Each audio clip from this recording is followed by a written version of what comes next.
বাংলাদেশে হিন্দু নিধন হচ্ছে, নির্যাতিত হচ্ছে। আসুন সেই আমরা মিমটা শুনি, মিমটা এডিট করে দিয়েছি আমি। আমাকে বারবার বারণ করেছিল যে এই সময় যাস না, দেশের সিচুয়েশন এখন খুবই খারাপ। আমি তাও বলেছিলাম না, ওখানেও তো আমাদের মতন বাঙালি থাকে, তো আমাদের মতনই মানুষ, কে কি করবে, কিছু হবে না, বিবাদ তো শুধু সরকারের। কিন্তু যখন ওরা আমার মাথায় পাথরটা মারলো, আমার একটা কথাই মনে পড়লো, আমি যদি এখন না বাড়ি ফিরতে পারি বেঁচে, তাহলে আমার আমার জল খাও, তুমি জল খাও, আমি বুঝতে পারছি, তুমি জল খাও।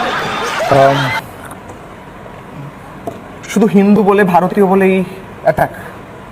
আমাকে তো ওইটা চিল্লে ওরা মারছিল যে ভারতীয় হিন্দু, ভারতীয় হিন্দু, সেই জন্য আশেপাশের কোনো মানুষও সাহায্য করতে আসলো না।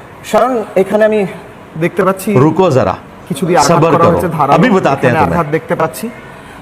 এখানে তোমার ব্যান্ডেজ রয়েছে, মাথা এখানে ফেটে গিয়েছে সম্ভবত, পায়েও লেগেছে বলছিলে, তুমি কি উঠে